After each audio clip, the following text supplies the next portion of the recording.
Introduction: Stepping into Higher Realms. There exists a path of wisdom capable of transforming your life and elevating your consciousness to extraordinary heights. In a world where truth feels obscured and inner strength is constantly tested, the journey toward conscious living has never been more essential. This is not merely a spiritual exploration. It is a profound awakening to the realization that your reality is shaped by every word you speak, every thought you entertain, and every emotion you cultivate. Within you lies the creative force that molds your experience. When you learn to harness it, you begin unlocking your highest potential, overcoming obstacles, and building a life guided by purpose and harmony. Walking this path reveals the quiet power within, the same power illuminated by timeless wisdom and affirmed by modern understanding. Each step becomes an opportunity to grow, to heal, and to transform.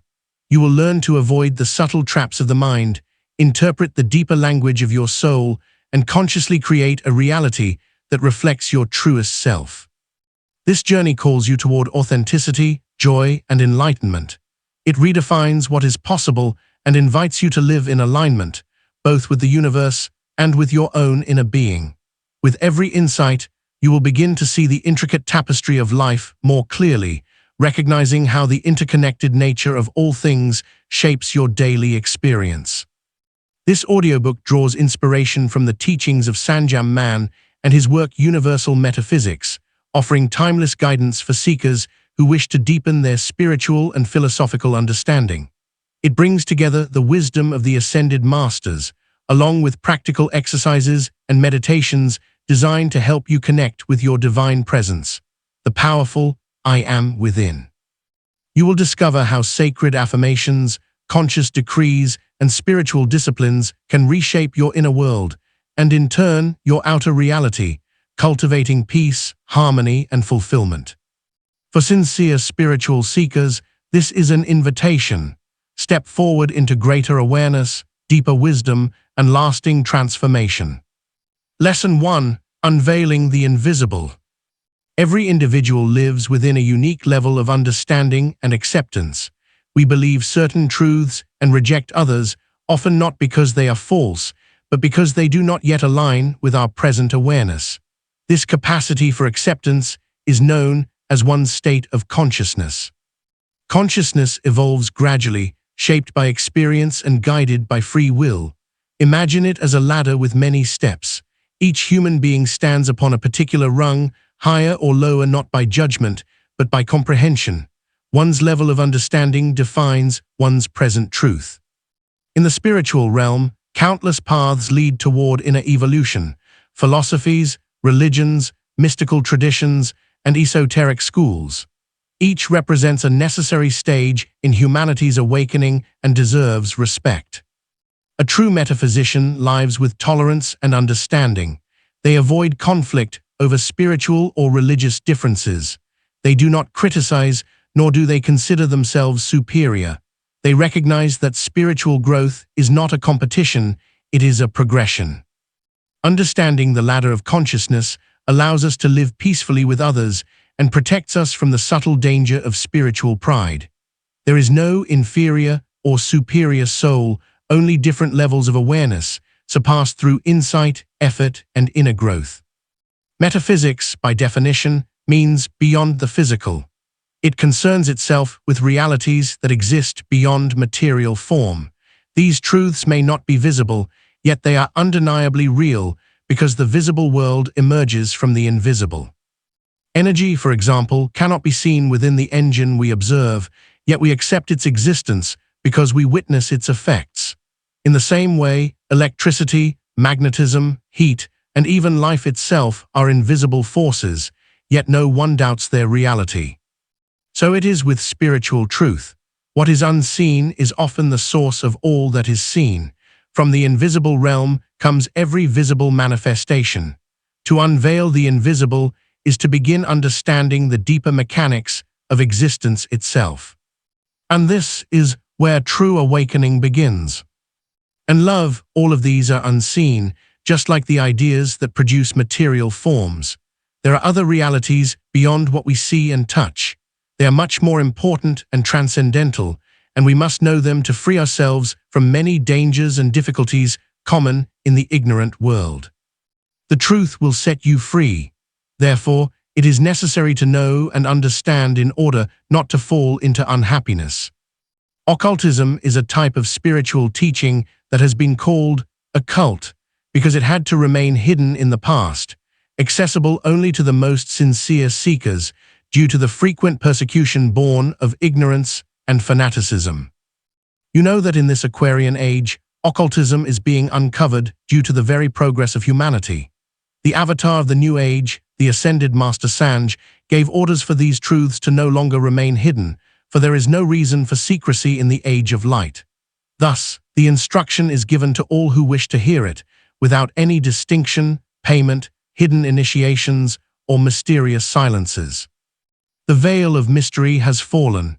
There are no more secrets, for all possess the truth, and everyone has the intelligence to comprehend it. The metaphysical level you are on, metaphysics, has many expressions that are different levels of understanding and truth. All spiritual knowledge that has surpassed the religious level is metaphysical. You know that there are serious metaphysical schools, like the Rosicrucians, the Freemasons, the Gnostics, the Spiritualists, and now even the scientific level of parapsychology. All these metaphysical levels should be respected because they are necessary, since each person places themselves, according to their vibrational level and understanding of the truth, in the place most conducive to their continued progress. We metaphysicians who are here belong to the Saint Germain Brotherhood, which is the highest spiritual level currently on earth, as it has been directly projected by the avatar of the new age, the Ascended Master Saint Germain, from the high spheres of light through Connie Mendes and duly prepared channels. Faith in the invisible. To advance in the light, faith is necessary in both the visible and the invisible. However, a metaphysician strengthens their faith through the verification of results. Anyone who remains in the teaching with a mind full of skepticism and frequent doubt will achieve nothing, because faith is needed to move mountains, as the Bible says. It will not be blind faith, but one based on knowledge and the practice or verification of results. By their fruits you shall know them. Everything is known by its fruits. The new thinking must be generally accepted, as it is urgently needed now. Change cannot be imposed, but must be gently sought by each individual and accepted within themselves. Dogmas and ostentatious rituals that impress from the outside are no longer necessary, because spiritual awakening and progress in evolution come from within, not from the outside. Nothing changes externally if it has not first changed internally. Among the fundamental truths that liberate from suffering are the following. Everything is generated in the mind. Man creates his own destiny, the conditions of his life, his misfortunes, his joys. Everything is his own doing. God is not in the clouds, but in the heart of every human being. There are no sins, only mistakes that can be corrected. There is no eternal hell. You must set your mind positively if you want your life to improve and leave behind the old world of suffering and limitation. Today is the day of a new beginning. Today is renewal. Everything comes from the eternal present. Lesson 2. A journey through the teachings of Saint Germain. The SJ Brotherhood represents a profound spiritual level that you have now connected with, requiring a heightened state of consciousness to grasp its teachings. This is the most advanced instruction currently available on the planet, projected directly from the realms of light by Saint Germain and the Ascended Masters of the Great White Brotherhood. These masters, including the revered figure of Jesus, have been the spiritual governors of Earth for centuries, guiding it with conscious direction. Having once lived on Earth themselves, they ascended to higher planes through their experiences, serving as models for all human beings, regardless of their station in life. Today, these masters no longer take on physical form due to the laws of evolution, yet they continue to serve and guide from above with unwavering love. Saint Germain conveyed these teachings through Connie Mendes, a woman born with the special mission of spreading this wisdom, a task she fulfilled flawlessly until her passing on November 26, 1979, in Miami. Her legacy endures in Venezuela, where her work has had a profound impact and her writings have been disseminated globally. Connie was not only a teacher, but also a composer, writer, artist, and a beacon of light who dedicated her life to making these spiritual truths accessible to all. Her approach was to demystify occult knowledge, expressing these truths in simple terms that anyone could understand and apply in daily life. She founded the Saint Germain Brotherhood spiritually in 1945 in Caracas, a legacy that continues to thrive, preparing the planet for significant changes ahead and uplifting as many people as possible. This new phase of growth and expansion has already borne remarkable fruit, with teachings offered freely through talks, bulletins, books, and songs.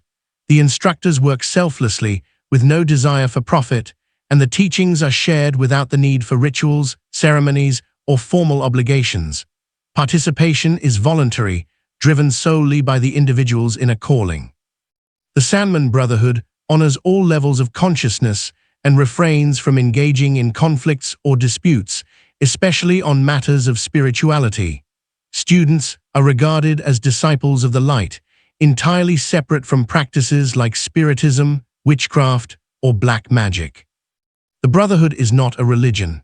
Rather, it is a spiritual community based in Caracas, where students of metaphysics elevate their consciousness, improve their lives, and free themselves from past burdens, primarily through the consistent application of the law of mentalism, which teaches that everything originates and is created in the mind. The teachings of the Brotherhood are practical yet profound, focusing on individual transformation as the key to broader change. Becoming a member requires no formalities, no registrations, fees, or identification cards, only a genuine interest in the teachings and regular attendance at the freely offered lectures. The only true commitment is to your inner divine self, which has guided you to this level of truth and understanding, shaping your willpower to ensure that you do not retreat or abandon your spiritual path. It is crucial to approach this journey with dedication.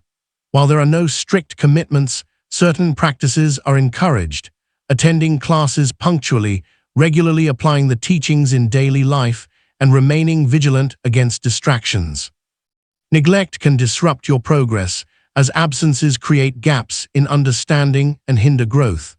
The teachings are gradual, and continuous effort is required to achieve real progress. Interference is a common challenge for students of the light, as negative forces often try to divert their focus away from the spiritual path. Recognizing these disruptions and choosing the light over external appearances is essential. Whenever you feel swayed by distractions, remind yourself to prioritize the light. Attend your classes, practice the teachings. You will find that external difficulties gradually diminish and disappear. You are the master of your world. By holding fast to the light, you can overcome any challenge that comes your way. Lesson 3: The keys to creating your best life. Living is an essential skill, yet so many people struggle to find peace and happiness in their daily lives. Everywhere you look, on the streets, in offices, on public transportation, there are faces marked by tension, worry, and fear. Few are the faces that radiate joy, contentment, or hope. This widespread unhappiness stems from a failure to learn how to live properly and how to overcome challenges without being consumed by them. Instead, many focus on negativity, magnifying their problems and allowing them to dominate their lives. The art of living is not something taught in schools or universities. While painful experiences can be valuable teachers, without the light of understanding and the right approach to life, energy and potential are often wasted. This misuse of life's powers, particularly thought, emotion, and speech, leads people into bitterness, suffering, and avoidable problems. The world we inhabit has long been a place of learning through hardship, where souls come to repay their debts to life and grow through experience. Earth is a classroom within the cosmos, a school where essential lessons for personal evolution is taught. Until now, this has been a world marked by karma and suffering. But with the dawn of the age of Aquarius, the light has begun to shine more brightly. This new era offers infinite opportunities for individuals to rise above misery and reach higher levels of consciousness. The current influx of light to the planet is unprecedented, signaling the end of an old cycle and the beginning of a new one. Earth must now ascend to a higher level, along with all its inhabitants. We are part of a solar family, and the time for our collective graduation has come. Even though we have lagged behind for millennia in learning the art of living, we are beginning to understand the correct use of the powers bestowed upon us: thought, feeling, and speech, among others. These faculties are given to us by the Creator, not as physical likenesses, but as spiritual powers that must be developed through our own efforts. Just as a seed contains within it the potential for a full-grown plant, so too does each human being possess the potential for greatness, which must be cultivated over time with knowledge, experience, and persistence. One of the greatest powers given to humanity is the power of speech, a creative force that, when combined with thought and emotion, shapes our reality. The words we speak have the power to construct our lives, whether for good or ill. Misusing this power leads to conflict, suffering, and unhappiness. Yet we are not victims of circumstance. We are the creators of our own lives. The challenge lies in realizing this power and using it wisely, rather than becoming enslaved by external influences. In order to effectively harness the power of speech, one must always speak positively and refrain from using hurtful or destructive language that could harm oneself or others. Words have the ability to accomplish both good and evil, making them strong like a two-edged blade. The words we choose have a profound impact on our lives, so it is critical that we use this ability deliberately, communicating positively and constructively to those around us. The mind's capacity is equally important. Everything is thought, and we become what we believe, according to the law of mentalism. Since our thoughts create our reality, it is essential to master them. We must ensure that the output of the mind is constructive and positive, just as a factory consistently generates real results. The implications of our ideas materialize even if we are unaware of this power's existence. To succeed and find fulfillment in life, one must master the mind and all of its power. The secret to mastering the art of living is to develop mental and verbal control and to steer them toward constructive goals. By doing this, we can change the course of our lives, overcome obstacles, and manifest our greatest potential. Lesson 4. How thought and emotion shape your reality. Thought and emotion are two powerful tools that form the foundation of creative power. Everything in the world originates from the combination of thought and emotion. Thought carries the mental blueprint, the image projected by the mind, and when a thought is strong, the atoms that form material substances gather around this image. Finally, the force of emotion breathes life into the idea, transforming it into a tangible reality. Nothing in the visible world exists that was not first conceived and felt before being realized externally. It is crucial to control emotions and keep them in harmony. Otherwise, uncontrolled energy can flow through them, causing chaos and destruction to both oneself and others. Negative emotions such as anger, revenge, hatred, envy, selfishness, and resentment must be avoided, as they disrupt not only your life, but also the lives of those around you. Every negative emotion generates distress and destruction, leading to separation where love should be. Emotion plays a significant role in manifestation, carrying the greatest potential energy to bring things, good or bad, into reality. Thoughts materialize ideas because they are dynamic energy capable of bringing conditions and circumstances into existence. Your work, love life, marriage, success or failure in business, physical appearance, health, and economic and social circumstances, all of these have passed through your mind before becoming reality. They have been conceived, accepted, and believed, either in this life or in a previous one. If you do not believe in something or accept it, it can never manifest in your personal world. As you think, so you will be, and so you will live. Your concepts and beliefs about yourself and others have created everything you are and experience. Understanding that you hold this power and knowing how to use it constructively is essential. From this moment, you can begin to build a better life, achieving success and triumph through the proper use of mental power. Thoughts are the cause of everything that exists, and the conditions we experience are the effects, the tangible realities in our physical lives. Tomorrow, we will become what we think and believe today. Each person creates their own world through their mind and emotions. Creative mental power is like a bow and arrow aimed directly at its target. The mind is the bow, thought is the arrow, and emotion is the force that propels the arrow toward its target, leading to materialization and manifestation. When we think, a magnetic current emanates from us, similar to a beam of light that can influence others powerfully and reach great distances without limits.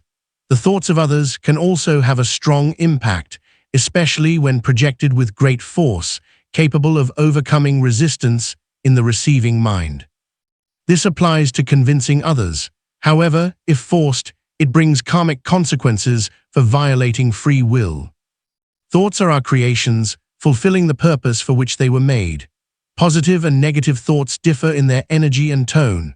Positive thoughts are light and clear, while negative thoughts are dark and dense, spreading from mind to mind, increasing in power, and creating monstrous entities such as hatred, war, materialism, and revenge. People who habitually think negatively emit unpleasant vibrations, inspiring fear and distrust, and attracting similar negative energies. Conversely, positive thoughts create an aura of peace and harmony, making a person pleasant to be around and attracting what they desire. Both positive and negative thoughts return to their creator, amplified by the similar energy they encountered along the way, reinforcing the importance of thinking and speaking positively. Mental and emotional self-control is urgently needed in today's world to prevent further destruction and imbalance. Individuals must make an effort to rise above negative habits and elevate themselves to higher levels of consciousness. This can only be achieved through conscious self-control of thoughts and emotions, disciplining the ego, the outer consciousness. No one can eliminate limitation, misery, or discord from their life until they master their thoughts and emotions. This discipline requires continuous effort because the majority of human thoughts run uncontrolled. Yet the rewards are worth every effort as they lead to a positive transformation of life. Human limitations and scarcity, such as financial lack or health issues, often stem from deeply ingrained negative habits of thinking and feeling that have persisted for a long time. Without harmony and peace in one's emotions, nothing good can be produced in life. To harmonize emotions, one must remain calm, which can be challenging given the impulsive nature of human temperament. Emotional control means controlling energy and releasing it only for constructive, good, and joyful purposes. Self-correction of human weaknesses, vices, and passions is essential for spiritual advancement. Only through mastering the external self, the personality, can one achieve well-being in daily life. The outer self, or personality, must learn to obey the guidance of the higher self, the divine presence within. By the law of free will, you decide who rules your life: the lower self, driven by ego and personality, or the higher self, guided by divine wisdom. Lesson 5. Mastering emotional and mental control. Ready for the next section whenever you are.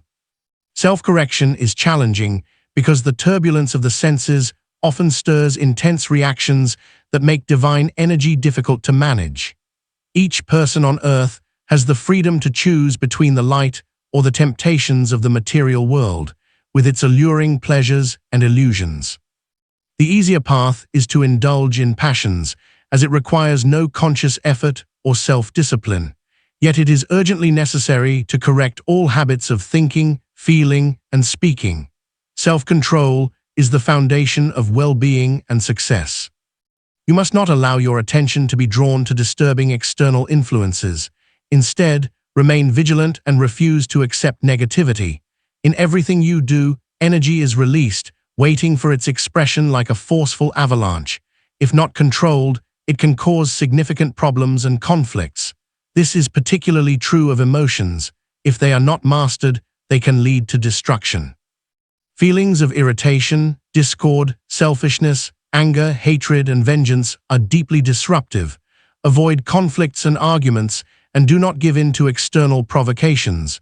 You must remain at peace.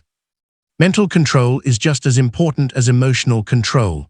Do not accept thoughts of discord, hatred, fear, or anything else that is negative or harmful. Instead, open your mind to new, positive, and happy thoughts.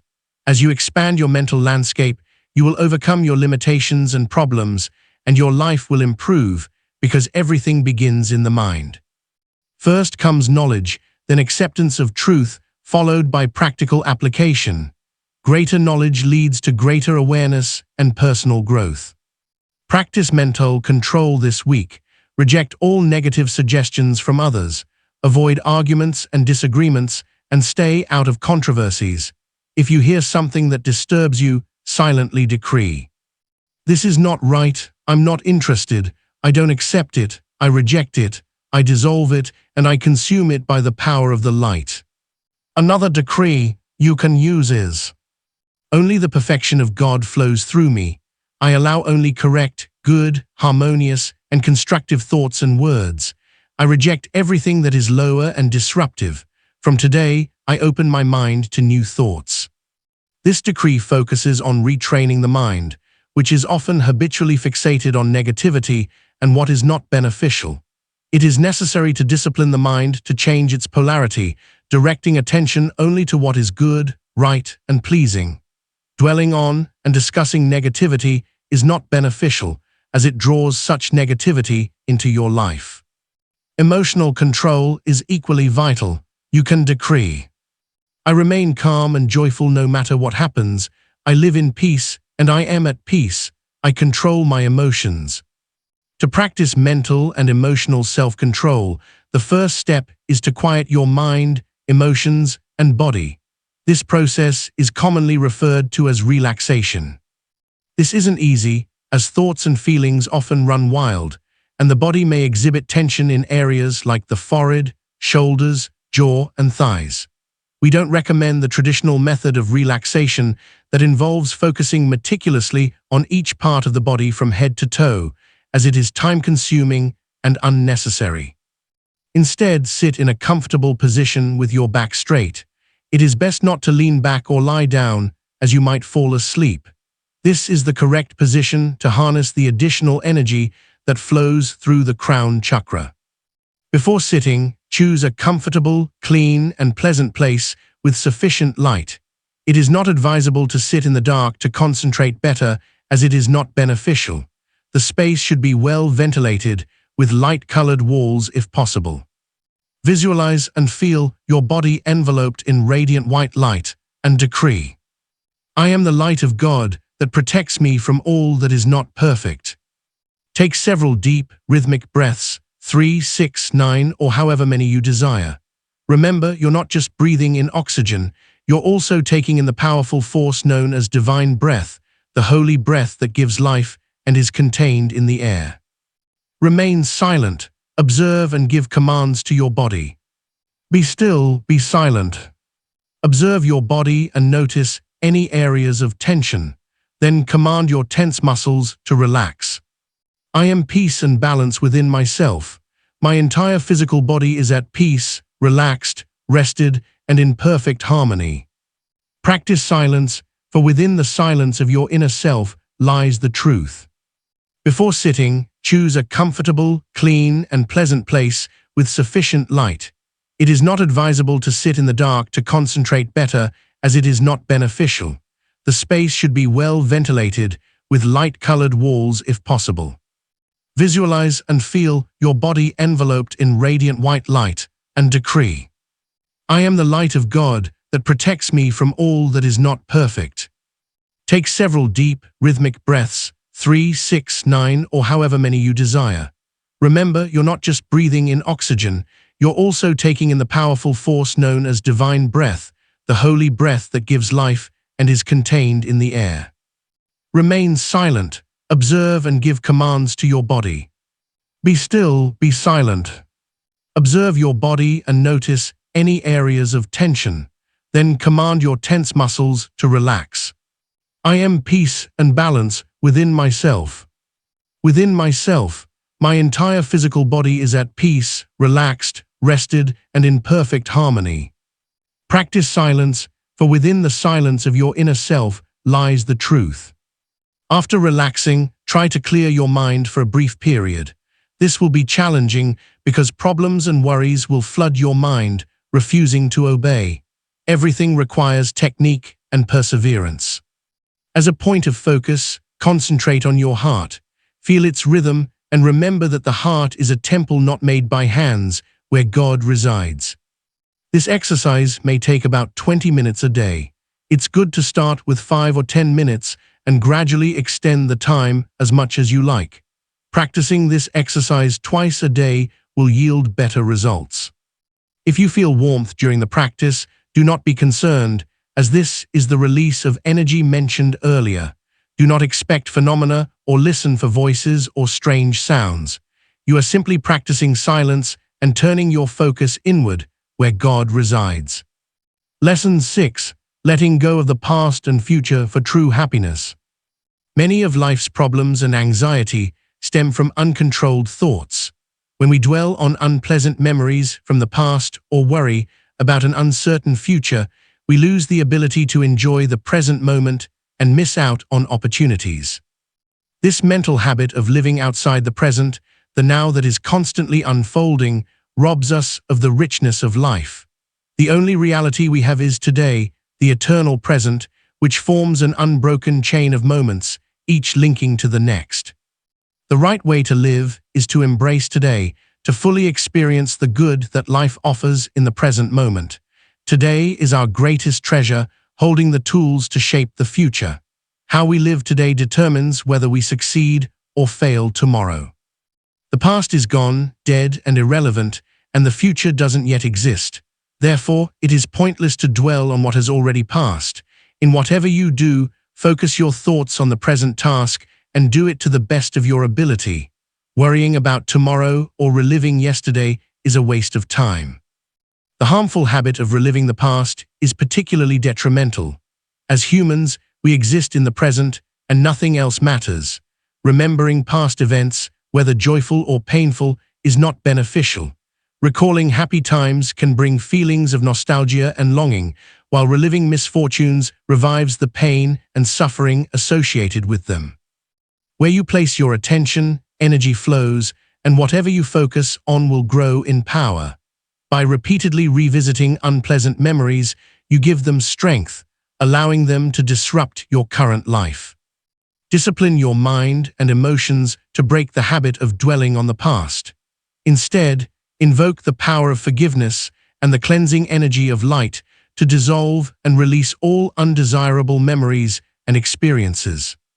Painful memories serve no purpose. Giving too much importance to personal problems and hardships is a form of pride and selfishness. Complaining and dwelling on a painful past attract negative energies that can cause further harm.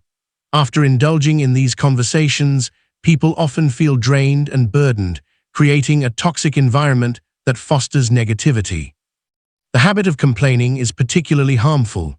It creates a negative atmosphere and leads to what people often call bad luck. Those who frequently lament and blame others for their misfortunes rarely find happiness. They continuously attract negative forces and unfortunate circumstances, often falling ill as a result. This happens because words carry the seed of resentment, and a resentful person is never truly happy. It is essential to free yourself from past memories by ignoring them and refusing to give them attention. Blaming others, whether it be life, governments, or politics, is futile and only breeds more resentment. Complaints and laments about how hard life is, how difficult it has been to succeed, or the irresponsibility of others lead only to personal failure. Another harmful habit is dramatizing situations. Those who exaggerate negative events always focus on the bad, amplifying it to the point of distressing everyone around them. Dramatizers are often pessimistic, fearful, and live in a state of torment. They are a burden to others and are generally avoided because of their negativity. Dramatizers create serious problems in social, family, and work environments. The tendency to generalize, another form of dramatization, is a widespread habit where isolated incidents are blown out of proportion and treated as universal truths. This is evident in common sayings like, "All men are untrustworthy," or "There's never enough money." Dramatizers are often sad, insecure, and lonely, weighed down by the heavy energy of accumulated sadness. Do not torment yourself with thoughts of the future, as this only creates unhappiness and causes you to miss out on the joys of life. The root of this mental attitude is fear and personal insecurity, a lack of spiritual fulfillment that comes from not recognizing the divine presence within us. Without invoking this inner power, we are left with nothing but limitations, suffering, and discomfort. Many people live in fear of the future, worrying about everything from their own mortality to financial security, hoarding resources out of a sense of scarcity.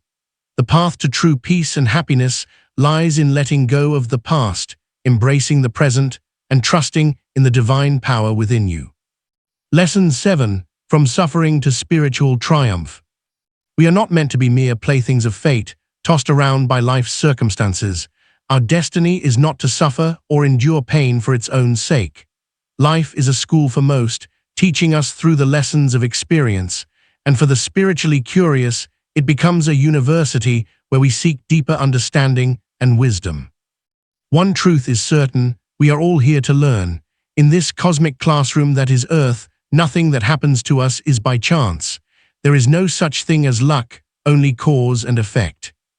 As we learn and grow each day, we elevate our consciousness, gaining the ability to see beyond the limitations we've imposed on ourselves.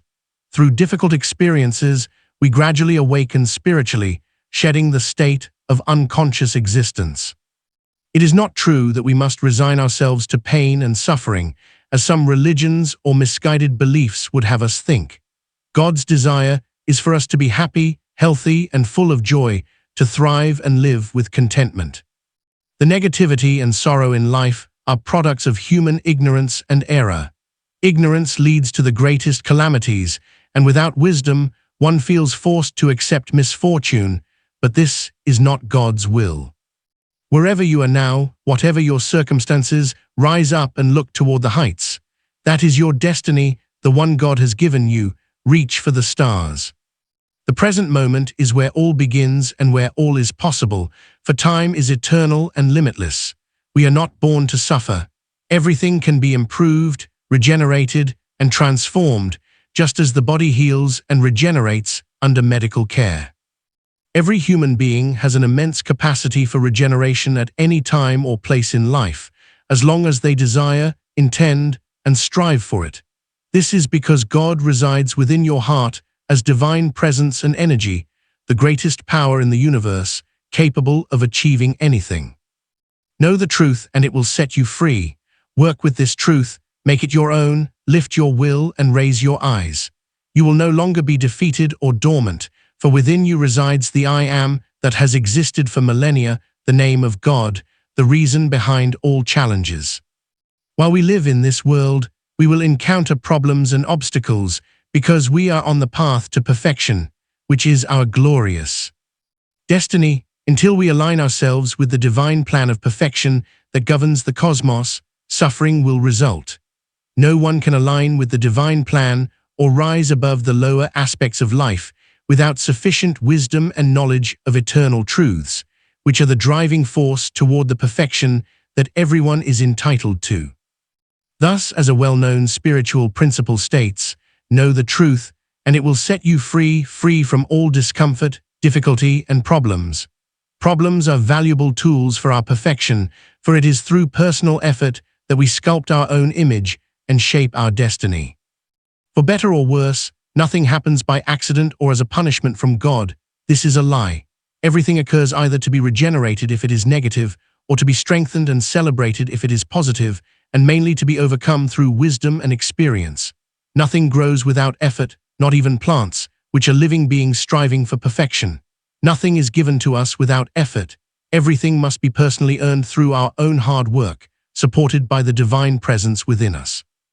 We have the freedom to choose, as there is a sacred law respected throughout the cosmos called free will.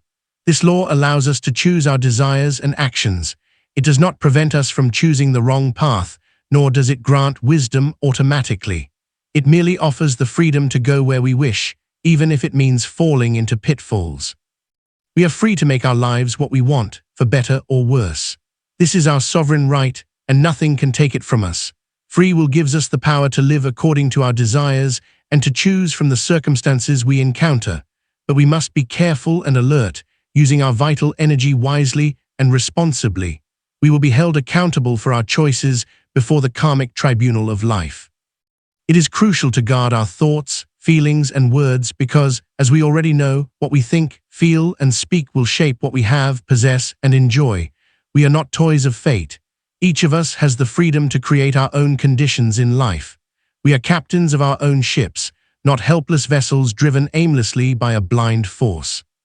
However, out of ignorance, we often create our destiny recklessly and irresponsibly, scattering our lives with misfortunes and calamities, unaware that we hold the tools of creation in our own hands. We create severe karma that we must repay in future lives, but there is always time to correct our mistakes and make things right within the eternity of life, where everything can be healed. No one is a drop of water pushed by the waves without direction or purpose. That drop of water is part of the vast ocean and holds within it the living powers of the Divine Father. You are not a leaf drifting in the wind.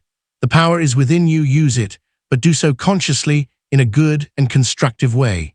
The misuse of power brings disaster, while its proper use brings goodness and joy. Lesson 8. Understanding the body as the instrument of the spirit.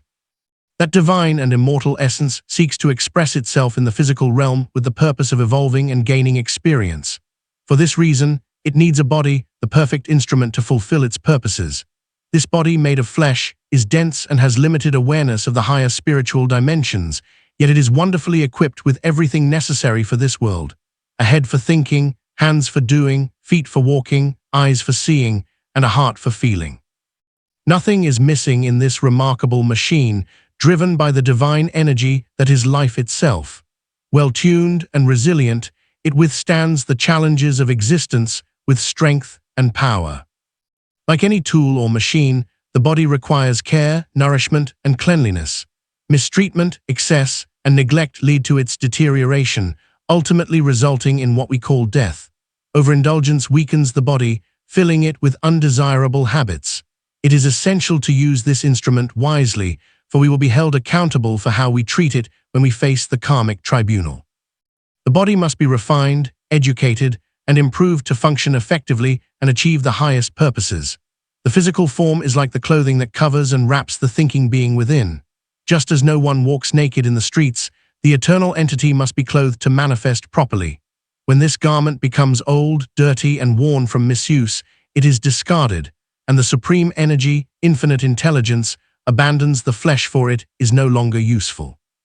The entity moves on to higher dimensions to continue its existence, though those left behind on earth mistakenly believe the individual has died. This is far from the truth. It is a mistake to mourn over grave and visit cemeteries with sorrow, believing our loved ones are buried beneath the earth. What lies there is merely an old discarded garment, slowly disintegrating. The eternal spirit has moved on. The body is like a vehicle, a means of transportation from one place to another. Just as we need to move and change our surroundings because nothing is static, the body, with its density, cannot fly and must walk the earth, equipped with legs and feet. The supreme intelligent energy, the thinking being, uses the body to move, but this is not the only vehicle at its disposal.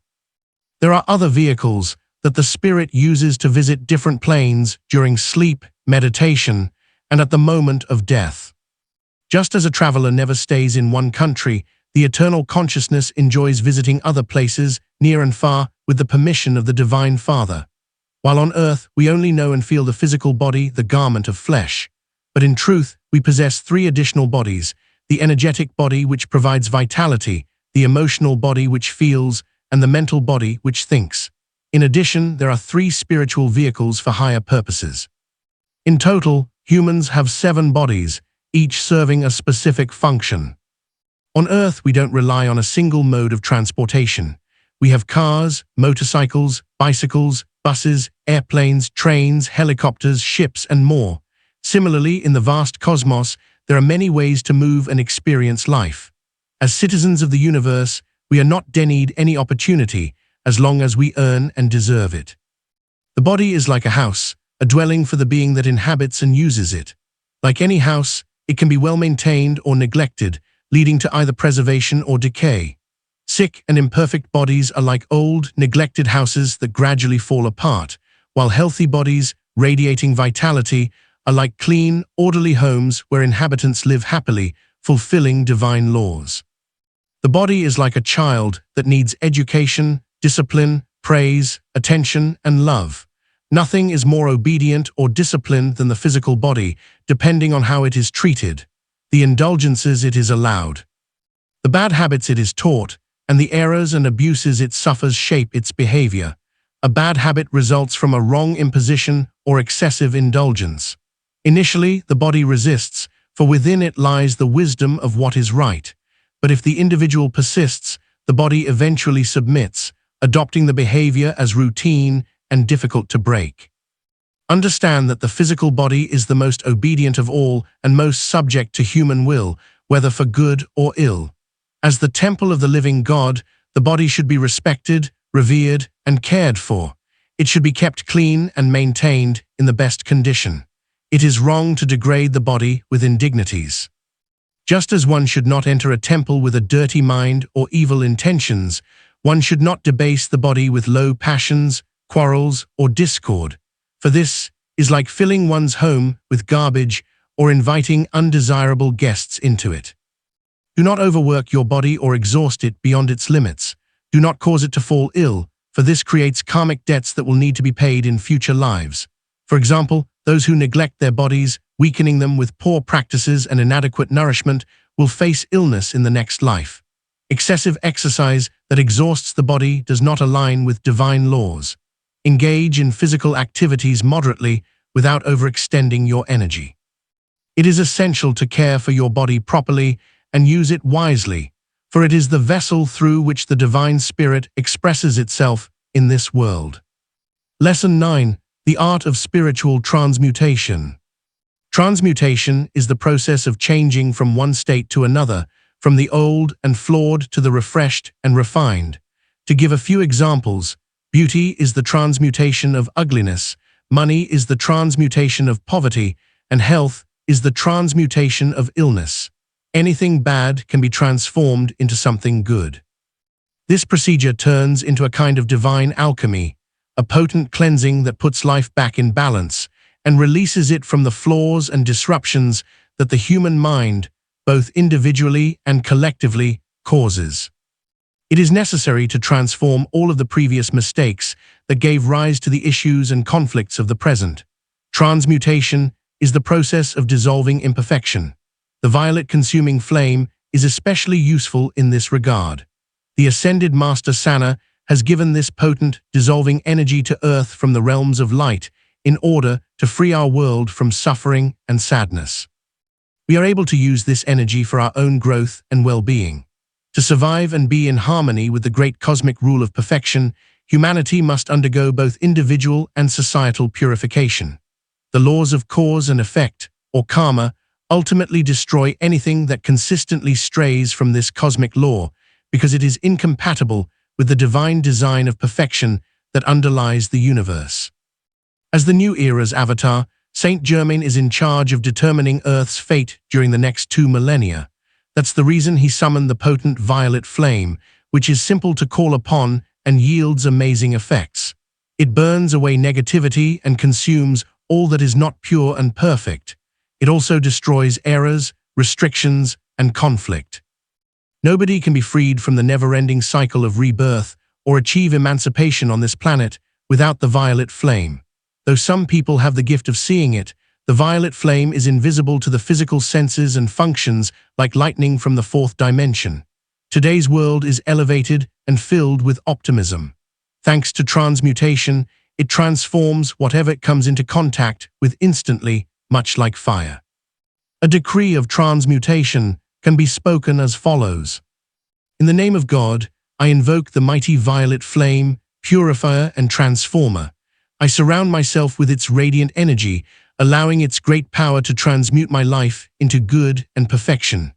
I invoke the law of forgiveness for all errors I have committed in the past and present.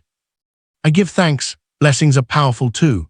When you bless something, you increase and manifest what you desire or need. Just as Jesus blessed 5 loaves and fed 5,000 people because of his immense awareness of goodness, so too can you bless anything you wish to see grow. Bless the good in every situation and watch it manifest. Blessing means speaking well, thinking positively, and bringing good into existence. Everything that is blessed grows, increases, and multiplies. If something is wrong, blessing it helps to set it right. Blessings generate high-frequency energy, while curses produce dark, destructive energy. We must give thanks and bless everything we have, for this causes it to increase and bring greater benefits to us. Blessing money brings more money and greater material well-being. Blessing your family brings harmony and happiness. Every situation contains both positive and negative elements. By blessing the good, you amplify the positive and bring it into manifestation. Blessing does not mean focusing on the person, but on their divine essence. Do not bless sickness, but the health within the person. Do not bless dishonesty, but the divine truth and honesty within the individual. Affirmations can be used in any problem or difficulty. Say, I bless the good in this situation and desire to see it manifest. When receiving money, say, may divine love bless and multiply this money so it increases in my hands and in the hands of the one who gave it to me. In any negative situation, declare, I do not accept this for myself or others. I invoke the good here, bless it, and wait for it to manifest. If something contrary to your wishes occurs, bless the situation and the hidden good within it. Know that everything happens for a reason, and what is given is for the best, while what is withheld is not meant to be. Reject the negative, accept only the manifestation of good. Anything bad in your life must dissolve. In any confusing situation, bless the good within it, knowing that all things contain good. Lesson 10. The key to spiritual growth and harmony. The first law of creation, the law of mentalism, is so crucial that without knowing and practicing it, no one can make progress on the spiritual path despite sincere efforts and deep study. Without the continuous application of this law, students will find themselves stagnant and unable to move forward. It's surprising how even dedicated and seemingly advanced spiritual students misuse their words and energy, especially when it comes to criticism. They may expose the flaws of a close friend, engaging in the negative habit of pointing out faults and imperfections, things that, in truth, are mere appearances of the lower self, not the divine reality. Every person is perfect at their core, as their divine self is perfect. The illusion of imperfection fades away in the light of truth, and this truth liberates us from all that is troubling. When we refuse to give power to negativity and refuse to even see it, we rise above it. It's all a matter of focus. Our attention goes where we direct it, and there it lingers, producing either good or harm. Negative comments are the source of many problems because they reinforce what is wrong, worsening the situation, dividing people, and creating difficulties. Such negativity forms a dark cloud that poisons the atmosphere. This is why students who fail to practice the law of mentalism do not progress and cannot free their lives from challenges. When conversations are laced with criticism, gossip, and judgment, they cause significant harm. It's like a powerful bomb hidden away, waiting to explode unexpectedly. For this reason, cut off negative comments immediately and don't allow anyone around you to engage in them. Unity must be maintained on all levels. This is vital for anyone on a spiritual path, whether it concerns family, friendships, work, or social life. Where there is unity, goodness and perfection manifest. But where disunity arises, separation follows, opening the door to negative forces that destroy and disturb. A family that remains united can withstand any trial, no matter how severe, and emerge victorious. Unbreakable friendships are invincible. Love is the force that unites, and the energy of love is both powerful and victorious. When someone loves another, they overlook flaws, but the moment they begin to notice imperfections, and even worse, discuss them, division soon follows. Friendships end, relationships crumble, families break apart, and people turn against each other. Therefore, if you want to preserve harmony in your family, with your friends, or with your partner, imagine putting on rose-colored glasses to see only the good in everyone. Because as soon as you start focusing on the negative, you energize it, attract it, and build a wall that leads to separation. Once that wall is up, the forces of discord can easily enter and cause trouble. We all have flaws, but these are not the truth. These disturbances are mere appearances that vanish in the light of truth, which sets us free from problems and brings harmony and happiness. The moment you start seeing faults in others, problems will begin to arise in your life and theirs. This is the natural result of the law of cause and effect. By focusing on the negative, you unconsciously allow yourself to be drawn into it. When you notice someone's faults and then discuss them with others, you're not helping.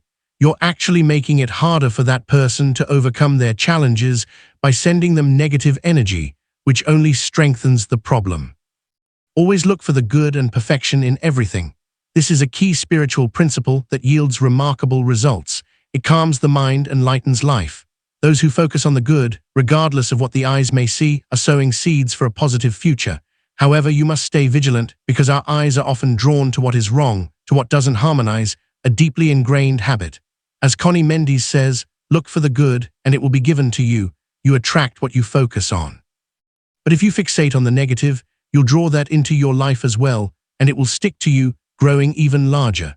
Attention is like a magnifying glass. When you focus it on something, it intensifies whatever is there. Just as a magnifying glass can concentrate sunlight on dry grass and start a fire, everything appears larger under a magnifying glass. The same happens when you focus on the flaws and negatives.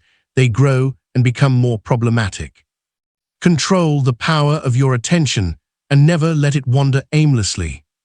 Remember, attention is a great power and you must always use it wisely. It's never too late to correct your course. As Jesus said, do not be disheartened by apparent setbacks and do not allow negative energies to attack you. Stand firm, ever vigilant. Remember that when you align with truth, everything is transmuted and you emerge renewed.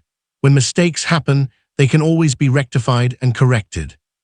You will see how it gradually withers away, like a candle burning out in silence. Consider the example of a rose. If you cut a rose and hold it in the palm of your hand, then close your fingers to trap it, you inevitably destroy it. Its thorns will prick your hand, just as possessiveness generates rebellion in those being controlled, a rebellion that may erupt violently at any moment. Those who live under the control of others are often sad, unhappy, and bitter. Even if they have resigned themselves to their situation, they are like prisoners in a cage, ready to escape at the first opportunity, leaving their oppressors behind. Their submission is forced, and this fate awaits jealous spouses, overbearing parents, and possessive friends. Eventually, when the capacity to endure, the fearful respect, or the limit of tolerance runs out, they will be abandoned. Every violation of the law of love leads to suffering. That's why we say, if you love someone, whether it's your child, partner, or friend, let them be free. Only in freedom can love truly live and grow, unburdened by the chains of selfishness. Don't impose your will on others, don't dictate their actions or behavior, and don't restrict them beyond reasonable limits. Care for and protect your love, but don't control it with a heavy hand. If you don't want to lose it, to preserve your love, you must respect the will and nature of others, their preferences and ideals. Don't look down on anyone, thinking yourself better, for no one is perfect. Freedom is a gift from God. We are all born with the sacred right to think, be, and act according to our free will, and no one has the right to violate this divine law. We must understand that love without freedom isn't love at all. Allow others to grow and live, as is their right. Jealousy is a subtler form of selfishness and a kind of hell because it brings immense suffering. Being devoid of love, jealousy stems from fear combined with selfishness, doubt, and insecurity, and it is always accompanied by suspicion and discord. Jealous people believe they love deeply, but they don't even know what love is. Jealousy poisons the atmosphere, making it unbearable. Those who are jealous torment and chain their loved ones until it becomes unbearable. In the end, they deserve to be left alone to learn true love through harsh experiences. A metaphysical practitioner can do much to help those trapped in this unhappy condition by applying the appropriate treatments and bringing light into the darkness, letting go and allowing freedom. This is the key. When you release something and clear it from your mind, without selfishness or indifference, you give it the freedom to breathe and live in its own way, and miracles can happen. For example, if a young woman constantly demands attention from her boyfriend, telling him how beautiful she is, he will feel suffocated and unhappy, and eventually he will leave and never return. In such cases, we say, don't torment yourself over his lack of love, because if he returns to you, he's yours, and if he doesn't, he never was. No one can take a boyfriend, friend, or partner away from someone else. There are deeper reasons at play, unseen at the surface. First, one of the two in the relationship permits it. Second, the one who left was just passing through and wasn't meant to stay in your life. Everyone follows their own path, and there are just laws governing this, even if it seems otherwise. Love extends to all creation. It is not a limited, exclusive emotion. It's a mistake to think that love is only the passionate infatuation between a couple. You can love many things: life, money, work, art, music, power, your country, a cat, a dog, a friend. What people often call love between couples is a mix of physical attraction and possessive passion, and it won't last if it's focused solely on physical beauty. What endures is the union of souls, not bodies. All of creation deserves love and respect, animals, plants, humans, without distinction of race or color. Reverence for life is a sacred law. The color of love is pink, and it radiates from the heart, where its strength and power originate. Lesson 13. Breaking free from fear. Fear is the biggest threat to humanity. You'll enjoy greater health and harmony the less dread you carry. On the other hand, more bad things will come your way if you let more fear into your life. Overcoming fear is the most crucial thing humanity needs to do. You can no longer be affected by a circumstance when you are fearless, but it's crucial to keep in mind that dread frequently exists subconsciously, unseen to us. The happiness and calm you experience in a given circumstance are the best indicators that you have conquered fear in that particular circumstance. It's important to remember that fear is fake. You may observe how rapidly it crumbles if you tear it apart. An amazing thing happened in the Netherlands a long time ago. A traveling circus experienced a lion escape. A generous woman was nearby, stitching. While she sat by an open window, the lion darted out of the window, sprinted past her in an instant, and dashed down the corridor into a little space beneath the stairs. The shocked woman was incensed at the muddy footprints the animal left on her shining flooring. Thinking it was a donkey following it, she discovered it hiding in the closet, tucked in between her mop and brooms. She then struck the beast with a broomstick. The woman slapped the lion even harder, her anger growing as the shivering animal cowered deeper into the closet. 4 soldiers wearing chain mail and carrying rifles arrived at that very moment. When they caught the lion, it gently gave up, glad to be free of that dreadful woman's anger. The woman fainted and was sick for several days after discovering that she had been thrashing a lion. This tale is a wonderful example of how fear can be discouraging. When she thought the animal was a donkey, she had total control over the situation, and the lion was afraid of her since it thought she was a strong force. But even though she was secure now, the ingrained anxiety came back as she recognized what she had done wrong. This response was influenced by a deep-rooted fear culture. Everything else in your life will fall into place if you can overcome your fear by concentrating all of your energy on doing so, realizing the presence of God within you and the steadfast, mighty love of the divine, which, when called upon constantly, shields you from harm or danger. This is the first step toward conquering fear.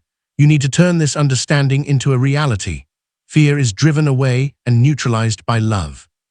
According to the Bible, perfect love casts out fear, but there is no fear in love. Fear makes mistakes and draws issues into your life. Fear gives things power and draws them into your reality. So when you fear something, you will see it materialize. Fear draws what it is afraid of. As the Bible states in 1 John 4:18, he who fears has not been made perfect in love. This is also true according to metaphysical practitioners. Anything you dread will come upon you. If you fear being robbed, you will be robbed. This law is unbreakable, like a magnet. The best cure is to give up fear. Fear has no place in your life, therefore, conquer it. God were truly ingrained, we would say, our God help us. However, no one thinks to call upon our God because we instinctively know the truth. We have lived many lives, and the knowledge acquired in those lives emerges spontaneously when needed. There is indeed in our God a powerful cosmic entity, masculine and feminine, who dwells in the great central sun. This divine intelligence governs all systems and worlds under its command. The I Am Presence, the inner master or God within each human, is also our Father and is identified with the Christ, who dwells in the heart of man, united in power and glory. Just as a king delegates tasks to his prime minister to handle matters on the ground where he cannot go due to his high status, both the king and the minister work in perfect harmony and are united in their governance. Nothing is impossible for the all-powerful heavenly presence, our personal Father. He bestows all of his qualities and powers on man because of his unending love for his incarnated offspring. Yet, man must work for these benefits. Perfection appears when one struggles and calls the divine presence into action. All obstacles and appearances disappear. The law of free will demands that the divine presence be called upon or activated. Every human has a unique presence, but even in the face of extreme hardship and suffering, the divine presence will not intervene if the individual does not acknowledge it or actively summon it. Ask and you shall receive, seek and you shall find, knock and the door shall be opened is a clear legal statement. Nobody will get anything if they don't ask or look for it. Jesus declared, "The Father within me does his works. I am powerless to do anything on my own." Given that the Father is the ultimate authority, this remark unequivocally demonstrates that man is but a tool.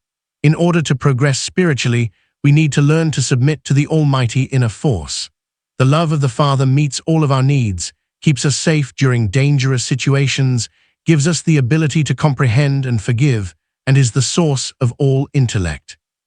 One must first learn to comply with the human portion, or lower self, in order to display the model of perfection for which we were born. Before one may inherit the powers of the Father and attain mastery over external conditions, obedience to the inner God must be steadfast and sincere until the shell of the human ego is broken, and we realize that we have no power apart from the Father. Then we decide to serve our inner master, through whom we live and breathe. When and how should we obey? Whenever good, constructive impulses come to mind or heart. All that is beautiful and perfect comes from the presence. All that is destructive, conflicted, and negative comes from the lower self. The human personality that is always puffed up with vanity, believes it knows everything, and is self-sufficient. Following the impulses of the heart, not always the intellect, is also obedience. One must maintain conscious contact with the Father to gain strength, wisdom, health, and inspiration at the right moments. This can be achieved through frequent contemplation and meditation, by consciously worshipping the supreme source of life and expressing gratitude for the gifts received. Human beings are self-sufficient streams of life, constantly receiving energy from the divine presence. This energy descends and flows uninterruptedly, a ray of golden light entering through the head and anchoring in the heart. It is under man's control, although he may not be aware of it. This mighty life stream is available every second, used at all times, whether awake or asleep. Only when man misuses this energy and power, and his body temple deteriorates beyond usefulness, does the divine presence withdraw the life stream, causing the physical body to disintegrate and die. In truth, the only thing that dies in a human is the body. The energy continues to flow in the other vehicles the person possesses, and life goes on in higher planes. The creative phrase, "I am," has tremendous power because it commands energy to act for good or ill, positively or negatively. Therefore, one must be very careful when speaking and thinking. The I am decrees are extremely powerful. After receiving energy through the crown chakra, the individual qualifies it with the mental I am through concepts, ideas, and words, and the energy immediately acts to fulfill the command, whether aware of it or not. Humans are creators, and the mental command is always obeyed. Therefore, be mindful of what you say and think. Don't issue commands that will lead to calamities simply by speaking them. Don't let your thoughts run unchecked because it's not in your best interest. After thinking and speaking, the energy rushes to fulfill the order. Positive decrees are a blessing, but negative ones destroy and cause suffering, conflicts, and numerous problems. When you say, "I am," you open the door to all that is beautiful and perfect. But when you say, I am not, you close the door and shut out all hope. Man has the power to command, and this is called the power of the word. The personal or human self possesses nothing of its own. Even its physical body was given by the great master presence, the Father. It doesn't matter if the gifts of life are misused. There is only one source of all good, and that is the individualized presence. We must accept the wonderful power of the presence so that we can grow and free ourselves from all misfortune, calamity, or adversity. Recognize and accept the divine presence every morning and night. Relax, center yourself in your heart, and once you are at peace, say the following decree. I recognize, accept, and bless the fullness of the mighty, omnipresent presence of God. I am of the radiant Christ, and I call it into action today to manifest all the truth, beauty, and perfection within my divine plan. Beloved presence of God in me, I joyfully accept and receive the wonderful flowing, regenerating, and vital power that constantly arrives through my physical body to manifest perfect health. I align my feelings and keep my human self under control to receive now all the power of the light. This practice of recognizing and accepting the divine presence within aligns you with your higher self, enabling you to live in harmony with the true source of your being and manifest the fullness of your divine potential in the world. And the law of free will, we come to this world for several reasons. First, we are at a particular stage of evolution, and this is the class that corresponds to our level. Second, we choose to be here and seek permission from the karmic tribunal to be born or to reincarnate in the physical realm. If granted, we accept the debts we owe and are born to repay them. These debts are mistakes from past lives, wrong actions that harmed others or ourselves. Beyond repaying these debts, the incarnating soul must learn practical lessons through experience, correct its flaws, and develop its virtues, constantly raising its mental and emotional levels. Human beings are in a continuous process of evolution, always moving forward. Evolution is a law that governs the entire cosmos. What we call problems and difficulties in life are actually tests, challenges that each person must face to advance to higher levels and eventually graduate to the level of a superhuman. When there is nothing left to learn on this planet, when one has overcome material attachments, transcended selfishness, and embraced love for all creation, ascension occurs. The soul leaves this world behind, taking its physical body transformed into light. It no longer reincarnates as a baby in this life.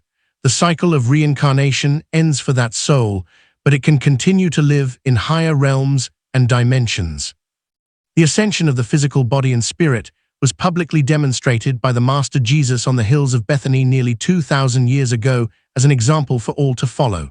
What I do you can do, and even greater things, he said. I am the way, the truth, and the life. Follow me. Ascension is not an exclusive privilege of Jesus but a law, a process of graduation for all souls. Sooner or later, everyone must graduate, pass through initiation, and leave the planet forever. Reincarnation in the dense world is not the only path available. A day comes for every soul when this cycle ends, just as a student graduates from university, becomes a doctor, and improves their life and surroundings. Similarly, the soul that has successfully overcome all its life tests and challenges is rewarded with a miraculous transformation and a higher promotion. What we call problems are actually tests to be passed, initiations to be completed, and exams to move from one level to the next. While going through these experiences, individuals often fail to recognize their significance because no one has told them that these are personal evolutionary tests. If they knew, they might approach these challenges with greater awareness and care, and possibly pass them with flying colors. Lesson 19. The Power of Contemplation. Entering the silence through contemplation is a profound practice, one that serves as a brief yet powerful form of prayer.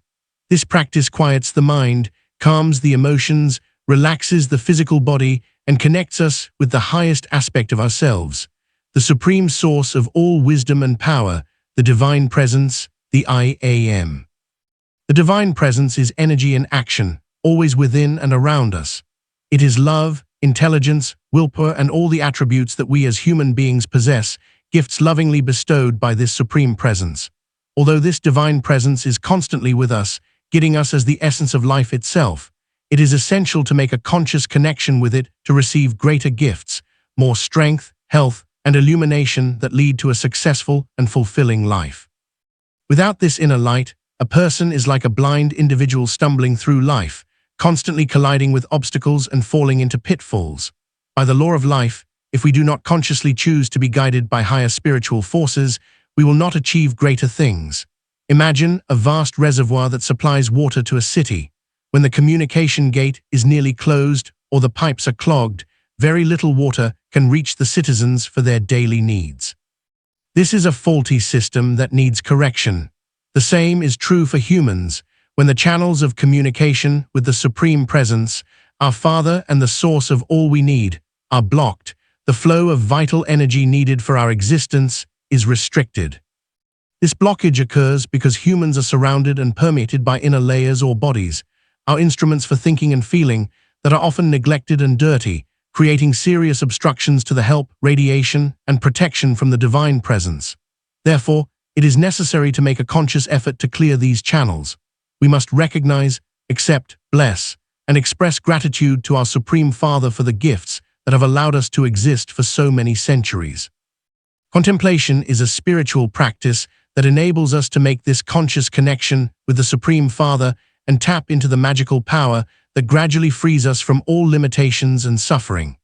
Some of the benefits of contemplation include improved health, cellular renewal, and enhanced physical appearance due to the extra energy received from above, flowing more abundantly once the gates are opened. This energy often manifests as warmth throughout the body, a tingling sensation at the crown of the head, crown chakra, and tingling in the palms of the hands during contemplation.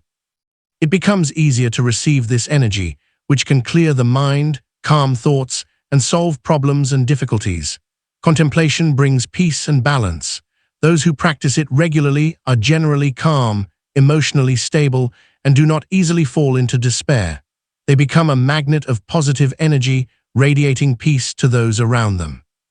However, the most important and transcendent aspect of contemplation is the awakening of the inner Christ, the divine presence that resides within the heart. This Christ is not the Jesus Christ of religious teachings, though it is a child of the Holy Trinity, present in every human being. We are all three in one, each containing a Trinity within. When the Christ within awakens, the person grows spiritually and feels different, gaining self-control, strength, and wisdom. A person with only the seed of Christ undeveloped is like a wild animal, driven by instincts, emotions, and thoughts, with little wisdom or control. They spend their life merely eating, sleeping, working in a routine manner, watching television, and engaging in the countless superficial activities that fill the lives of so many unconscious human beings. The true value that elevates humanity is the awakening of the inner Christ, the inner master filled with wisdom and power, who illuminates, blesses, and prospers the individual incarnated in the physical plane. The Christ is united with the divine presence, the Father, or the first person of the Trinity. Through supreme energy, they are one in power and glory.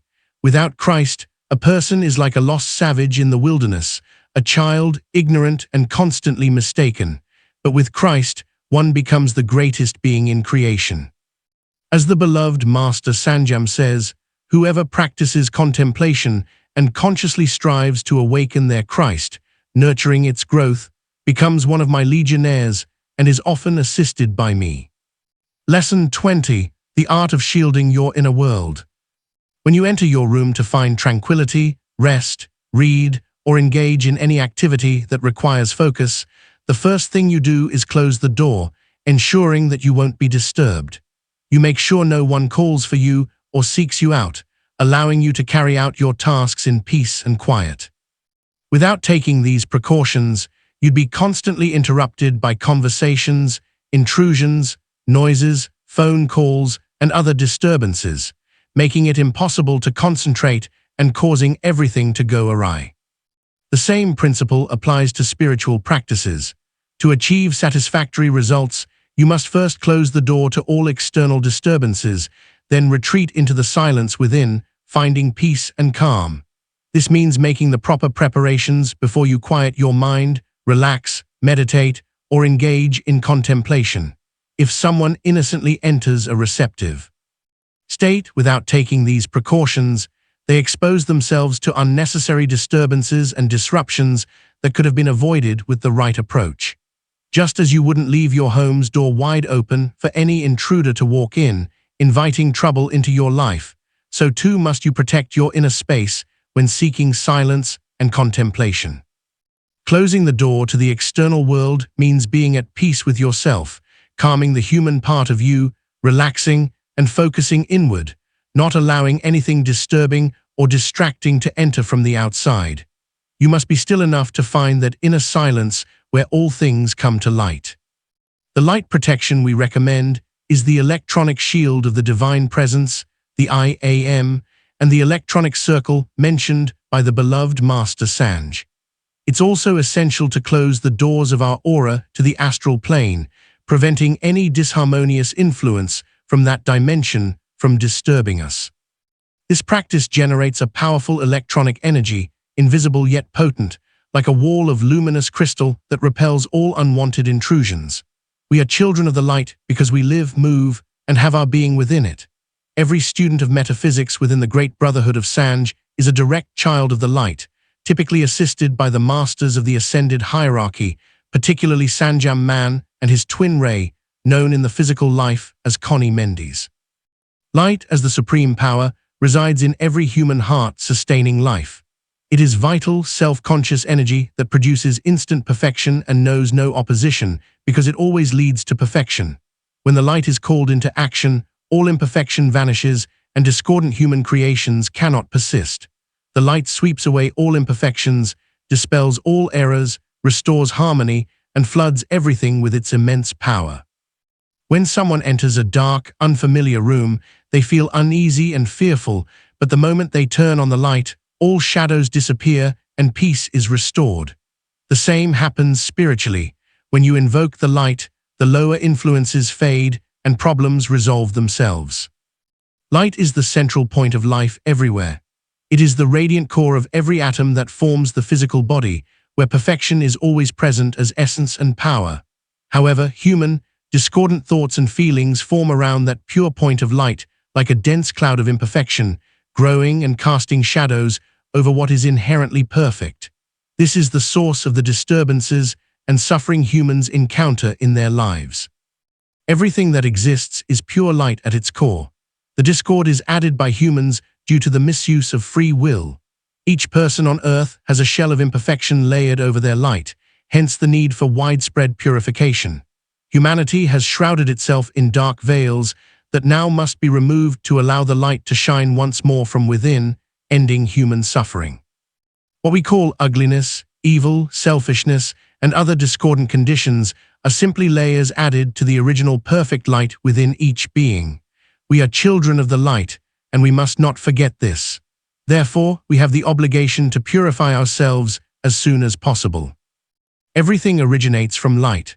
Light is the universal substance from which all living and non-living forms have emerged.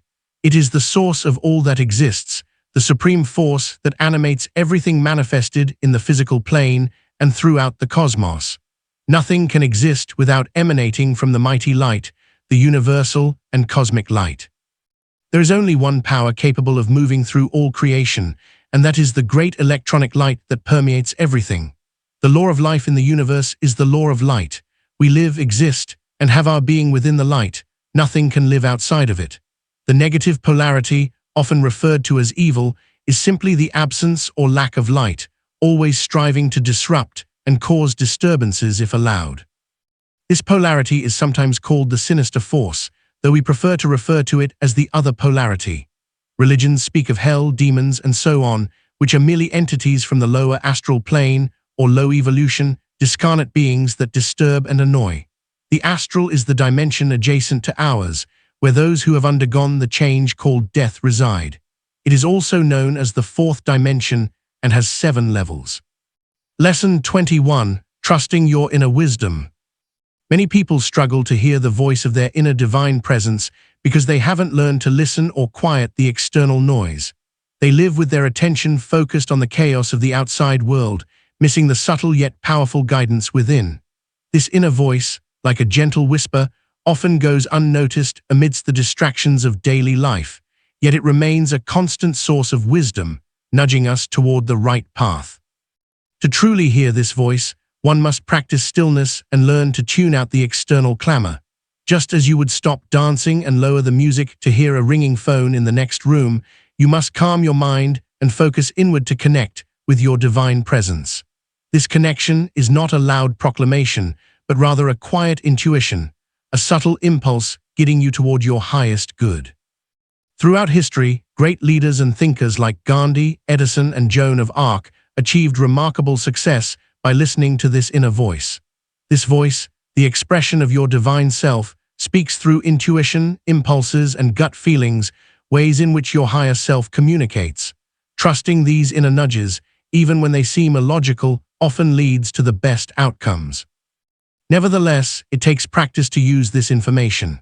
Over time, the inner voice will become more discernible with regular meditation or contemplation, which opens the channel. It's crucial to undertake this exercise with an open mind and no expectations of striking insights or audible voices. Often, the heavenly direction you seek presents itself as a peaceful notion or an epiphany that resonates deeply within you. Recall that nothing that causes uncertainty, unease, or terror is a manifestation of your divine presence. True advice is always joyful, clear, and peaceful. Let go of the answer if it doesn't come to you right away. During meditation, frequently, the solution will present itself when you least expect it, at ease and going about your daily business. The secret to living a wise and graceful life is to learn to recognize and trust your inner voice. It's about developing a close, trustworthy relationship with your inner self, where the answers lead you toward a life of fulfillment and purpose rather than coming from outside sources. The Brotherhood is designed to elevate the consciousness of the children of Earth. The reason for this lies in Saint Germain's role as the spiritual leader of Earth for the next 2,000 years. The planet operates on cosmic cycles, each lasting 2,000 years and guided by a master of wisdom. During the previous cycle, known as the Age of Pisces, the Master Jesus was responsible for the spiritual evolution of humanity, imparting what is now known as Christianity. However, as all things must progress in an ascending spiral, Saint Germain now leads the continuation of this spiritual evolution into the age of the violet flame. The metaphysical teachings we impart do not rest solely on the remarkable books written by Connie Mendes. These teachings have also been transmitted directly by the Masters of Wisdom of the White Brotherhood through channels, highly evolved spiritual individuals who serve as transmitters of knowledge. When properly trained and protected, Connie Mendes laid the foundation of this movement when she spiritually founded the Saint Germain Brotherhood in Caracas in 1945. For many years, she worked tirelessly to expand this teaching through lectures, conferences, and the training of guides. The Masters have always communicated through channels, with Saint Germain and JZU being especially active in this work, as they are united in the great work. The metaphysical teachings we provide are of a higher nature than psychic phenomena. The channels are not mediums. They do not enter into trances, lose consciousness, or communicate with the astral plane. Instead, they connect with the higher realms of the Ascended Masters, ensuring that there is nothing psychic or harmful in this work. The impact of Connie Mendes's work has been profound, with the seeds she planted yielding abundant fruit. Every person who reads one of her extraordinary yet simple books experiences a profound awakening, as these texts carry a high vibration that stirs the soul. By the law of vibration, readers are drawn into the movement, ready to practice and live the teachings in their daily lives. Connie Mendes's work was meticulously guided by the Masters. She came into the world with a specific mission to fulfill, for South America and the planet as a whole, to impart, expand, and popularize the teachings of Saint Germain at a deep and accessible level. Throughout her journey, Connie was mentored by significant spiritual leaders such as E.M. Fox, founder of the Unity Movement, and Guy Ballard, who popularized Saint Germain's teachings on the use of the sacred name, I Am, and the transformative violet flame.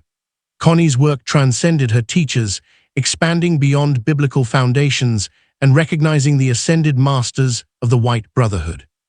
As Connie Mendes re-established her esoteric abilities and extrasensory sensitivity, she received direct instruction from Saint Germain for 2 consecutive years without an intermediary. To protect her from any psychic interference, her chakras were sealed, a precaution extended to all those chosen for specific missions in the human plane, ensuring they were shielded from unnecessary disturbances. The origins of these teachings trace back to the esoteric wisdom of Enoch, whom Connie refers to as the father of metaphysics, known by various names including Hermes Trismegistus in Greece, Thoth in Egypt, and Cadmos in Phoenicia. Enoch's ancient knowledge, particularly the 7 laws that govern the universe, forms the foundation of the metaphysical teachings we now share. These teachings, passed down through the ages and expanded upon by figures like Connie Mendes, continue to guide humanity towards spiritual enlightenment, offering tools and wisdom for those who seek to elevate their consciousness and align with the divine light within. Lesson 24: When to speak and when to listen. Silence is not merely the absence of sound, it is the mastery of the spoken word, the power to control what you say and how you say it. Words are more than mere utterances, they are powerful decrees that manifest reality. In moments of anger, when the impulse to lash out arises, take a deep breath. This simple act can prevent the release of words fueled by rage, words that can return to you poisoned and multiplied, causing harm, especially to your own well-being. There are many forms of silence, and not all are virtuous. To remain silent out of indifference, laziness, or fear when action is needed serves no one and can create a karmic debt, a debt that will one day demand repayment, possibly when it hurts the most. Failing to speak up when you should is a transgression against your own spirit, leaving you with a burden that could have been avoided. Silence born from selfishness, where one gains materially by withholding words, is a silence that will inevitably turn against you. It is a false refuge, one that erodes integrity. Likewise, to stay silent out of cowardice, lacking the courage to set things right, is detrimental not only to yourself, but to those around you. True silence, however, can be an act of wisdom and prudence, a way to protect your thoughts and intentions from the doubts and negativity of others. When you keep your plans to yourself, you shield them from the critical voices that could derail them before they even begin. There is also a sacred silence, one that must be observed when discussing your beliefs with those who are not ready to understand. Not everyone is prepared to grasp higher truths, and sharing these with the wrong audience can lead to ridicule, misunderstanding, and negativity. The wisest course is to speak only when asked by those genuinely seeking, as they are drawn to you by a resonance with your vibration, not by your words alone. Learning to listen is a skill few possess. The one who listens, who truly hears without the need to interject, gains wisdom and understanding. In contrast, the one who speaks excessively often reveals more than intended, sometimes even exposing the depths of their soul without realizing it. There is great value in listening, for in silence one learns.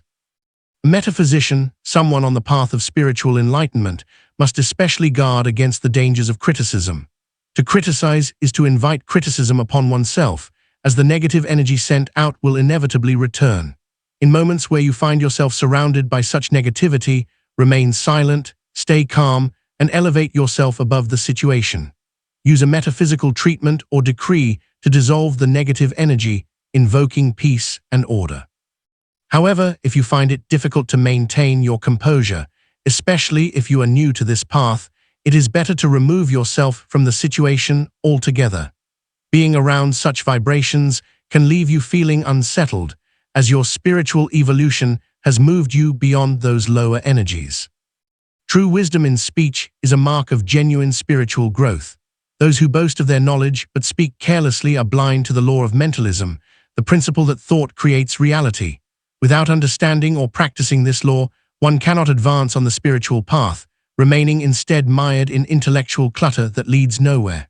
The intellect, after all, is merely a tool, a servant, and should never be mistaken for the master if one desires true spiritual progress. The Brotherhood is designed to elevate the consciousness of the children of Earth.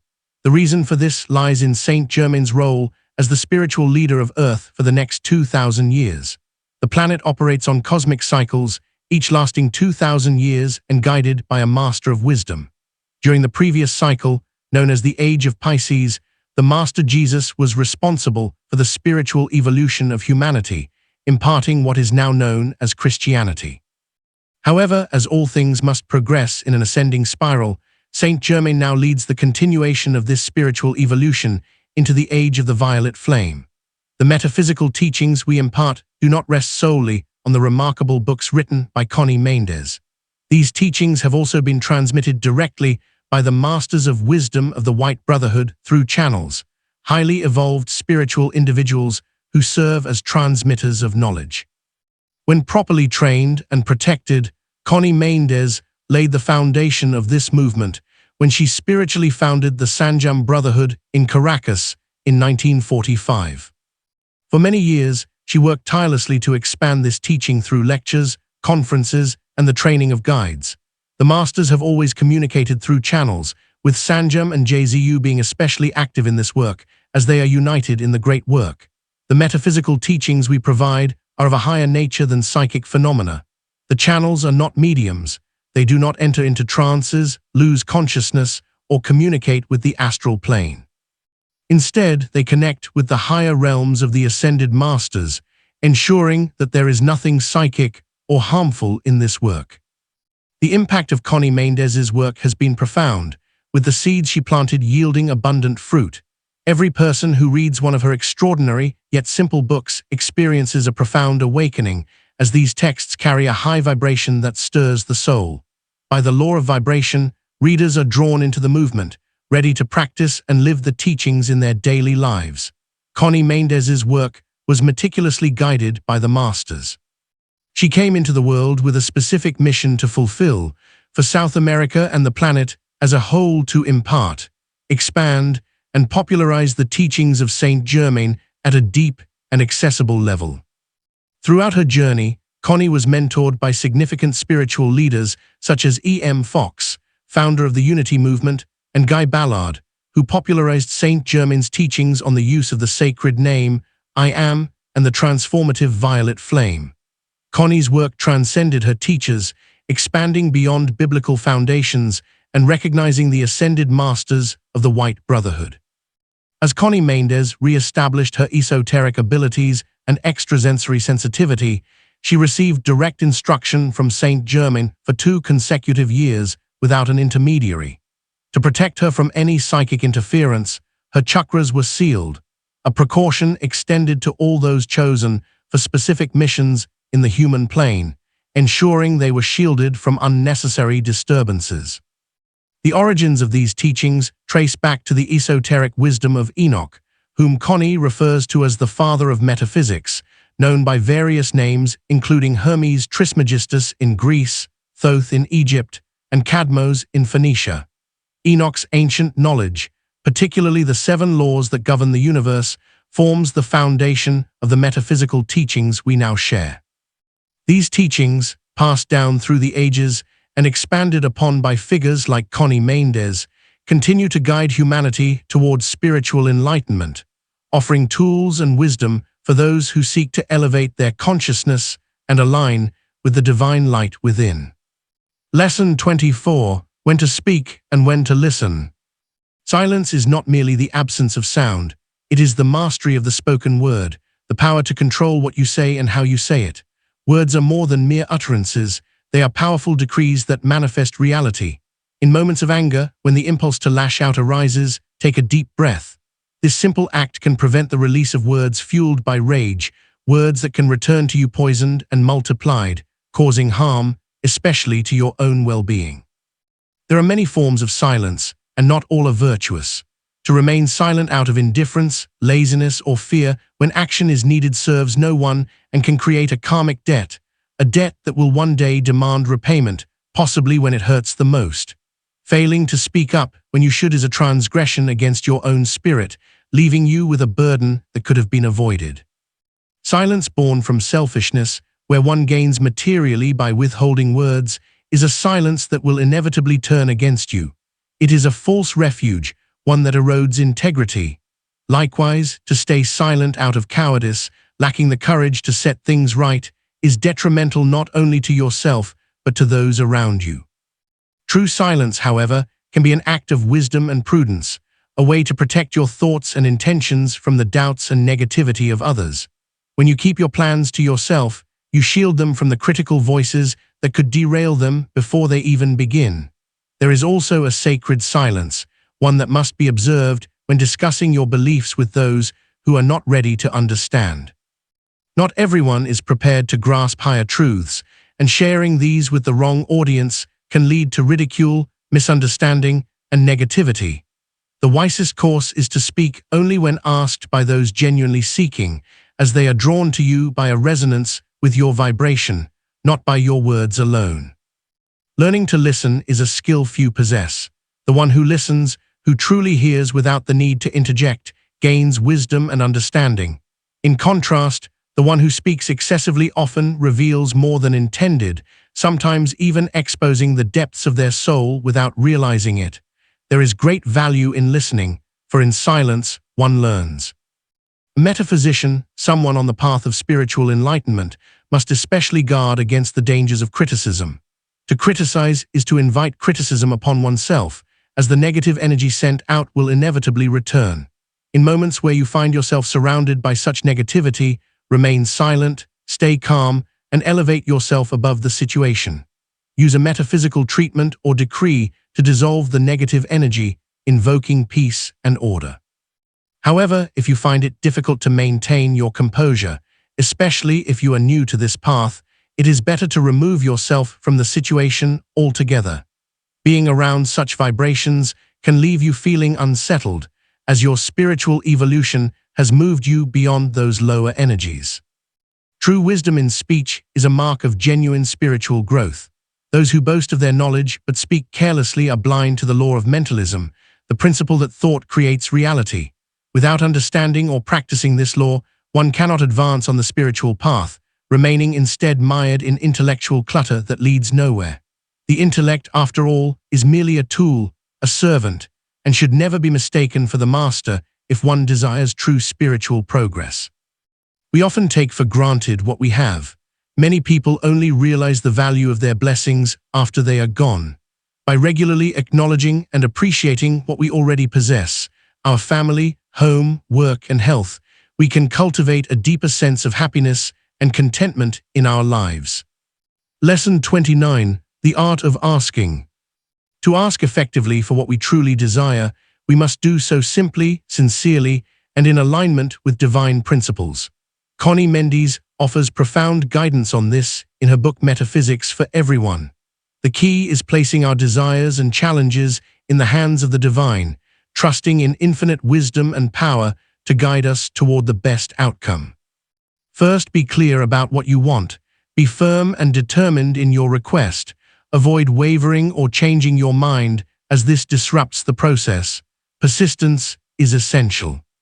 Use simple, powerful words in harmony with all, according to divine will, under grace, and in perfect ways. Clearly state your desire. I want this, in harmony with everyone, according to divine will, under grace, and in perfect ways. You only need to make this request once. Each time the desire comes to mind, simply say, "Thank you, Father, for this is already granted, and I am awaiting its arrival." Eliminate fear and doubt from your heart, as these can block your request from being fulfilled. Approach the process with joyful expectation, not skepticism. Be alert for opportunities as they arise, and do not let them pass unnoticed. Remember, the divine presence resides within you, the loving Father who has cared for you since the beginning of time. This presence desires only your happiness, lacks nothing, and never punishes. It is full of love and understanding, always ready to assist, but your active participation is required by the law of free will and evolution. Lesson 30. Divine Order. To align your life with harmony and overcome challenges, it is essential to embrace the principle of divine order, a fundamental metaphysical concept. When applied consistently, divine order brings peace, balance, and the natural resolution of difficulties. Divine order is the harmonious alignment of all situations with the truth of God, which is absolute perfection. Practicing it daily liberates us from lesser influences and brings life into balance. Those who live in divine order find contentment, maintain peace with themselves and others, avoid unnecessary conflict, and remain calm amidst setbacks. Living in divine order requires active participation. It is not passive. It involves decision, willpower, courage, and consistent action. Often, one recognizes divine order most after experiencing disarray and suffering. These are necessary lessons that show us what must be corrected or realigned. The phrase divine order carries immense power. When invoked sincerely, with faith and conviction, miraculous transformations occur. Say with certainty, "Here is divine order," and observe how situations begin to harmonize, regardless of apparent chaos. Divine order can help with any challenge, lack of money, love, work, or health. It can calm pain, protect others, or transform conflicts into peaceful resolutions. Always close your mind to negativity, refuse to accept imperfection, and declare the truth of God's perfection in all things. Remember, manifestation has a process. Divine order may take time to materialize. Like cleaning a messy home, it requires work, determination, and perseverance. Examine your life, family, work, health, wealth, and relationships. Are they in alignment with good and perfect truths? If not, make a firm, faith-filled decree of divine order today. Living in divine order is one of the great blessings of metaphysical practice. It prevents the misapplication of life energy and free will, which otherwise leads to suffering. The beloved Master, the Prince of Divine Order, an Ascended Master in the high realms of light, can be invoked for assistance with challenges requiring harmony. Divine order extends beyond ourselves. As we seek it in our lives, we should also invoke it for all humanity. Decreeing divine order for others can gradually influence positive change without focusing on flaws or anxieties. The secret to success lies in maintaining peace, allowing disorder and imperfection to yield, and welcoming the harmony we seek.